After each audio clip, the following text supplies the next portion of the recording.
अध्यक्ष Republic party of इंडियाच्या पश्चिम महाराष्ट्राचे सन्माननीय अध्यक्ष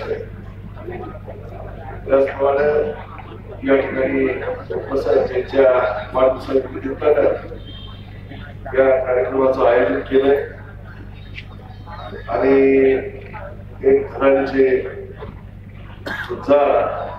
कर्तव्यदार असे जिल्ह्याचे रिपब्लिकन पार्टी ऑफ इंडियाच्या अध्यक्ष आमचे मित्र आदरणीय दीपकरावजी कांबळे साहेब, म्हाडाचे सन्माननीय अध्यक्ष आदरणीय संभाजी शिवराजे खडगे, या ठिकाणी उपस्थित असलेले आदरणीय पत्तेजी, त्याचप्रमाणे अच्युतराव मानेसाहेब, उद्धवरावांचे आई आणि वडील, त्याचप्रमाणे या ठिकाणी व्यासपीठावर उपस्थित असलेले दादर तालुका रिपब्लिकन पार्टीचे अध्यक्ष आमचे बाबासाहेब काजलकर, आदरणीय पी आर कांबळे सर, या व्यासपीठावरील सर्व विविध संघटनांचे आदरणीय मान्यवर, विविध संघटनांचे सन्माननीय पदाधिकारी, गुंडरावजी माळगे साहेब, त्याचप्रमाणे धनराज गाडगे, आपले या व्यासपीठावरील उपस्थित सर्व मान्यवर, उपस्थित माझे सन्माननीय पत्रकार, या ठिकाणी उपस्थित असलेल्या उत्तमदादांच्या ब्रेक होणारे सर्व माझ्या माता भगिनी आणि चळवळीमध्ये काम करून उत्तमदादांची जवळीक साधलेले सर्व असंख्य या ठिकाणी हजारो लोक उपस्थित असलेले याचे सर्व सन्माननीय अनुयायी, आज या ठिकाणी एक सलोखा परिषदेचं आयोजन करण्याची संकल्पना आदरणीय उत्तमदादांनी या ठिकाणी स्वीकारली आणि अत्यंत योग्य वेळेला, रास्त वेळेला हा संदेश सगळीकडे जावा या उद्देशानं आपल्या वाढदिवसाच्या निमित्तानं या परिषदेचं आयोजन आदरणीय उत्तमदादांनी या ठिकाणी केलेलं आहे. जी विमान कोरेगावला घटना घडली, ही घटना खरोखर एक महाराष्ट्राच्या इतिहासामध्ये एक लाजिरवाणी घटना असं म्हटलं तेव्हा होणार नाही. विमान कोरेगावला त्या विजय स्तंभावर काय कारण होतं? आपल्या दलित समाजाच्या सर्व लोकांनी एकत्र येऊन त्या ठिकाणी त्या दलित स्तंभावर धानवृत्ती पडलेल्या जवानाला जे युद्ध 1 जानेवारी 1811 जे युद्ध झालं होतं त्याच्यामध्ये धानवृत्ती पडलेल्या त्या वीराला अभिवादन करणं हे काही पाप नाही माझ्या मित्रांनो.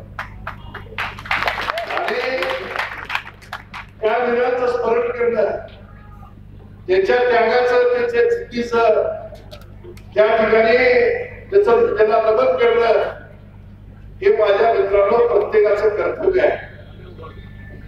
इतिहास जर आपण बघितला तर 11 मार्च ला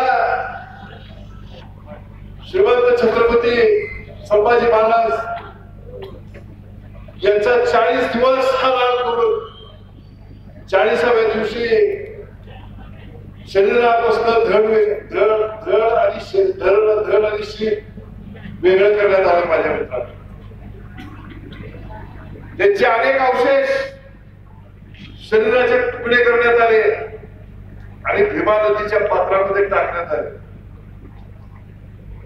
भीमा नदीमध्ये दुलाने एक परताची महिला ज्या वेळेला तिला एका तिच्या पायाला मासाचा अवशेष लागला त्यावेळेला त्यांनी तो अवशेष उचलून बाहेर टाकला आणि मला लागले की गोकळाचा फास या पवित्र भीमा नदीमध्ये पुढे टाकले. त्यावेळेला बाजूच्या एका खंडीराने तिला सांगितलं की ते अवशेष कुठल्या गोकळाचे नाही, तर छत्रपती शिवाजी महाराजांचे पुत्र श्रीमंत छत्रपती संभाजी महाराज यांचे ते अवशेष आहेत. आणि हे अवशेष त्या ठिकाणी सापडले पडल्यावर तिला सांगितलं तू इथं जाती हो. औरंगजेबाने हुकूम सोडलेला आहे की या अवशेषाला कोण हात लावेल विधीवर त्याची विल्हेवाट लावेल, विधीवर त्याचा त्या ठिकाणी धर्माप्रमाणे जर त्याला अग्नीत देण्याचं काम कोण करत त्याचे हात मी हेच करेन. कुणाचंही धाडस झालं नाही, परंतु त्या पर्वताच्या मुलीला या वेदना असह्य होत्या. तिला आपल्या वडिलांना एकदा सांगितलं होतं की त्या ठिकाणी वडू बुद्रुकला तिला दिली होती त्या भागातलीच मुलगी, पण तिला सांगितलं होतं की मला जर लग्न करून द्यायचं झालं तर शिवरायाच्या अवतीभोवतीला कुठेतरी द्या, कधीतरी माझ्या नशिबामध्ये त्यांच्या कुटुंबियांचे कपडे धुण्याचा मला योग लावावा. एवढ्या महान चारित्र्याचे कुटुंबाचे खूप मोठं प्रेम या हिंदवी स्वराज्यावर होतं. आणि तिनं तळमळून सगळ्यांना सांगितलं, कोणी बत्तीला आला नाही माझ्या मित्रांनो. पाटलाच्या वाड्यात सांगितलं, गल्ली गल्लीमध्ये सगळीकडे सगळ्यांना सांगितलं ते अवशेष तिथं पडले आणि त्याचं काहीतरी केलं पाहिजे. कोणी आला नाही. शेवटी संध्याकाळी त्या ठिकाणी गोविंद गायकवाड नावाचे दलित समाजाचे व्यक्ती, त्याचबरोबर मला वाटतंय व्यंकोजी नावाचे एक व्यक्ती आणि एक व्यक्तीचं नाव मी विसरलो, या तिघा जणांनी त्या ठिकाणी धाडस केलं. आपल्या छत्रपतींचे अवशेष तिथं पडले आणि ते आपण या ठिकाणी त्याला विधिवत त्याला अग्नी दिला पाहिजे या भावनेनं या दलित समाजाच्या या 3 वीरांनी आपल्या घरातल्या बायका मुली घेऊन असतील नसतील ते फाटकी तुटकी जे काय कापडं असतील ते घेऊन जाऊन त्या अवशेष गोळा करायला भीमा नदीच्या काठाला 13 तारखेला रात्री गेले माझ्या मित्रांनो.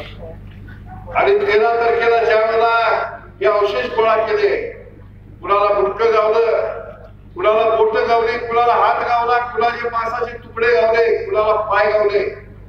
आणि या परिस्थितीमध्ये ते सगळं प्रेत एकत्र करून त्या ठिकाणी कुणाला टोकं गावलं, या परिस्थितीमध्ये सगळे हे अवशेष गोळा करून कुठेही जागा न मिळालेल्या या संभाजी महाराजांना आमच्या छत्रपतीला अग्नी देण्याचं आणि विधिवत त्याला या ठिकाणी अग्नी देण्याचं महत् काम जर कुणी या महाराष्ट्र राज्यामध्ये हिंदुस्थानामध्ये केलेलं नसेल तर ते दलितांनी केलेलं आहे.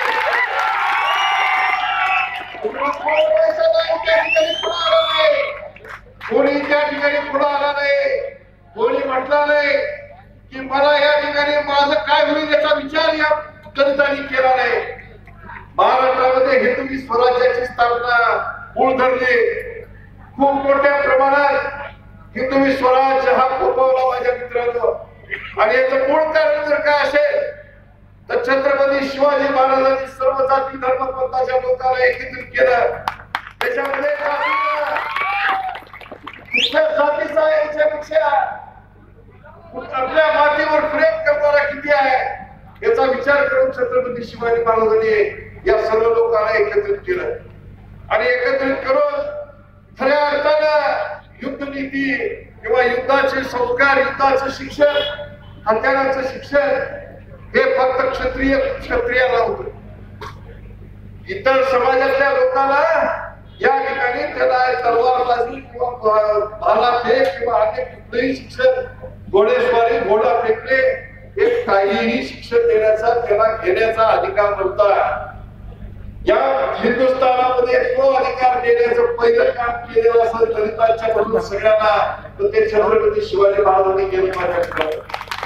आणि म्हणूनच छत्रपती शिवाजी महाराजांचं संपूर्ण जे विचारधारा आहे या विचारधारेचं त्या ठिकाणी पालन आदरणीय संभाजी महाराजांनी केलं. आणि संभाजी महाराजांनी या हिंदवी स्वराज्याला खूप मोठं 9 वर्ष 5 लाख फौजेच्या विरुद्ध या ठिकाणी त्यांचं रक्षण केलं. दुर्दैवानं संभाजी महाराजांचा अंत झाला. इथंच हिंदवी स्वराज सुद्धा धोक्यात आलं. पेशवाई गुळ धरलं जोरात आणि औरंगजेबाची आणि पेशवाईची त्यावेळेला सलगी होती माझ्या मित्र. त्याचा तळ होता आणि त्यावेळेला औरंगजेबाने एक फळबाग काढलं होतं पेशव्याला की ज्या समाजाच्या लोकांनी हे धाडस केलंय त्यांना अशा पद्धतीने या चातुर्वर्ण्य समाजावरती जे चटके बसले पाहिजे की त्याच्या 27 पिढ्या त्यांच्यात हाहाकार मारला पाहिजे. आणि त्याचा अंमल पेशव्याने केला माझ्या मित्रांनो. पूर्वी नव्हती ही प्रथा ही पेशव्याने आणली. ढोलाला साळोता बांधायचा आणि गळ्यामध्ये मोठकं बांधायचं. घरात बाहेर पडायचं मुलाच बाहेर पडायचं. तुझी सावली सुद्धा कुणावर पडता कामा नये. इतके अनंत अत्याचार त्या केवळ या ठिकाणी माझ्या मित्रांनो या पेशवाईच्या काळामध्ये झाले. आणि ही पेशवाई खऱ्या अर्थानं जर बुडवली कुणी असेल, पेशवाईचा अंत कुणी केला असेल तर ते दुसऱ्या तिसऱ्या कुणी नाही माझ्या मित्रांनो दलित योद्ध्यांनीच तो अंत केलेला आहे. मला आपल्याला सांगितलं पाहिजे की 1 जानेवारी 1818 साली ज्या वेळेला